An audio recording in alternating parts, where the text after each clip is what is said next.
महा excitement for Mahabharat special with Nilesh Oak sir. भगवान श्री कृष्ण और अर्जुन रफली सेम एज के, करेक्ट। आयु क्या रही होगी? भगवान कृष्ण का लाइफ टाइम 107 ईयर्स था। आप कह रहे हो कि महाभारत के वक्त वो 70 साल के होंगे। 72। वाह। सबसे ज्यादा विक्ट्री पांडवों के साइड से भीम ने की है। कर्ण को 17 बार हराया है। तो फिर मारा क्यों नहीं? मोनिका कार्मिन का जो डेटा है उसमें 4 मिलियन मेन चले गए, लेकिन स्त्री बड़ी नहीं, वो तो जो थी वो थी। 17:1 हो गया रेशो। मतलब हर आदमी के लिए 17 और। करेक्ट। सच में महाभारत। यस। उनको किसी को जाके पूछो कि भाई इसका एविडेंस क्या है। महा excitement for Mahabharat special with Nilesh Oak sir. नमस्कार। नमस्कार। कैसे हो सर? बहुत ही बढ़िया। ओके। पिछले पॉडकास्ट में जिस पर्सपेक्टिव से आप डेट्स को प्रिडिक्ट कर पाते हो, दोनों महाभारत और रामायण के डेट्स, वो सारे बेसिक्स समझाए थे, इसलिए इस एपिसोड में बेसिक्स को टच नहीं करेंगे। बट पॉडकास्ट की शुरुआत में ना मैं एक चीज़ दोहराना चाहूँगा। आपने एक बहुत अच्छी आदि शंकराचार्य की कोट मुझे सुनाई थी, अनरिलेटेड टू महाभारत। सॉरी, बड़ी बहुत ज़बरदस्त कोट है, इसलिए पॉडकास्ट की शुरुआत उसी कोट से होगी। ओके। तो उनका शंकराचार्य जी का कोट है, आद्य शंकराचार्य जी का, सत्यानृते द्वे मिथुनीकृत्य वर्तते लोकयात्रा। हमारी जो जीवन क्रम जो चलते रहता है वो सत्य और अनृत यानी सत्य और असत्य के मिश्रण से चलते रहता है। लेकिन असत्य का, उन्होंने असत्य शब्द का उपयोग नहीं किया, अनृत किया। इसका अर्थ ऐसा है कि सत्य मीन्स व्हाट इज, अभी क्या है हमारा, और फिर अनृत मीन्स आज नहीं है लेकिन मैं चाहता हूँ, मेरे पास इतना पैसा हो, ये गाड़ी हो, आज नहीं है, वो चाहता हूँ। मनोकामना, क्योंकि आज नहीं है ना, वो सत्य नहीं है आज, लेकिन मैं चाहता हूँ ऐसा हो। तो हमारे करंट कंडीशन में हैप्पी रहना, सेटिस्फाइड रहना और पुरुषार्थ के लिए हैप्पीनेस के स्टेज में काम करना, यही अच्छा जीवन का मार्ग है। वाह वाह।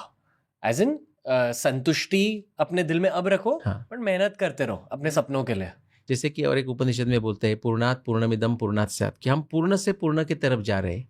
You have to be always happy with what you have, and when you go to a next stage, दूसरे स्टेज में जाओगे, वहां भी हैप्पी रहो। तो पूर्ण से पूर्ण, जैसे कि बच्चे का जन्म होता है तो ऐसा नहीं होता कि जब जन्म हुआ तो उसको एक हाथ, एक पाँव और एक आँख है, और दूसरे साल में दूसरा आँख और दूसरा पाँव आ गया, ऐसा नहीं होता। वो छोटा है लेकिन पूर्ण है। 2 साल के बाद बड़ा होता है, वो पूर्ण है। वैसा ही हम जीवन हमारा करना चाहिए। महाभारत को लेकर इतने सारे सवाल है। Now it's time to begin. कुछ महीनों पहले मैंने चैट जीपीटी के साथ एक एक्सरसाइज करी थी कि महाभारत के बाद भी बहुत सारे कथाओं में ना जन्मेजय, ये अर्जुन के ग्रेट ग्रैंडसन, अर्जुन, अभिमन्यु, परीक्षित और जन्मेजय ग्रेट ग्रैंडसन। और मेरे ख्याल से जन्मेजय की भी एक कहानी है related to snakes, if I am not mistaken. हाँ, वहां से प्रारंभ करते हैं। Okay, go ahead. तो महाभारत युद्ध हो गया। उस युद्ध होने के बाद ही इमीडिएटली परीक्षित का एक कुछ 4 महीने में जन्म हुआ है। तो महाभारत के समय का ही परीक्षित का जन्म है। और फिर परीक्षित ने क्या किया, तो अभी थोड़ा बैकग्राउंड स्टोरी में, कि पांडवों ने अपना जो कैपिटल इंद्रप्रस्थ में सेटल किया था, वो कैसा किया था? खांडव वन को जला के, यानी कि खांडव वन जो फॉरेस्ट था जहाँ नाग लोगों का कंट्रोल था, तो उसको क्लियर करके उनके साथ थोड़ा सा युद्ध, ऐसा नहीं लेकिन उनको जलाया तो वो निकल ना जाना पड़ा। नागलोक मीन्स नागलोक है, स्नेक्स नहीं है। तो वो उनका एक एंगर था कुरु वंश के बारे में या पांडवों के वंश के बारे में, लेकिन वो कुछ कर नहीं सकते थे क्योंकि पांडव तो बहुत प्रबल थे। तो पांडवों के जाने के बाद 36 ईयर्स आफ्टर महाभारत वॉर, तो परीक्षित राज्य पे आ गए। तो फिर वो जो नाग लोग है, तक्षक ने बोला कि अभी ये जो मुझे रिवेंज लेना है करके, तक्षक ने परीक्षित को मारा।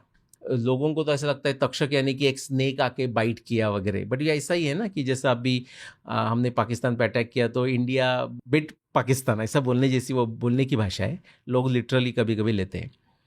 तो तक्षक ने परीक्षित को मारा और उसका रिवेंज जन्मेजय ले रहे हैं। इसलिए जन्मेजय ने सर्प सत्र का प्रारंभ किया। और इसलिए आप कभी लिटरल डायग्राम में देखोगे ना, पिक्चर निकाले हुए, तो ऐसा दिखेगा कि एक यज्ञ चल रहा है, अग्नि चल रहा है, उसमें स्वाहा हो रहा है और ऊपर से अलग अलग स्नेक्स आके गिर रहे हैं। तो एक्चुअली वो लिटरली मेटाफोर है। वो यज्ञ भी हमें समझना चाहिए कि जैसे हम कोई प्रोजेक्ट्स करते हैं तो प्रोजेक्ट्स मीन्स क्या है, वो इंफ्रास्ट्रक्चर प्रोजेक्ट्स है, वो रोड का प्रोजेक्ट्स हो या डैम बांधने का प्रोजेक्ट्स हो या कोई हाउसिंग बांधने का प्रोजेक्ट्स हो, तो यज्ञ मीन्स ऐसे इंफ्रास्ट्रक्चर प्रोजेक्ट्स रहते थे। उनका जो स्वाहा करने का है वो सिंबॉलिक रहता था। ये एक्चुअली नाग लोगों को टेम करने वाला एक प्रोजेक्ट है। तो जो मेन सेंटर है जहाँ से वो ऑपरेशन ऑफ कंट्रोल है, वहाँ महाभारत की कथा चल रही है।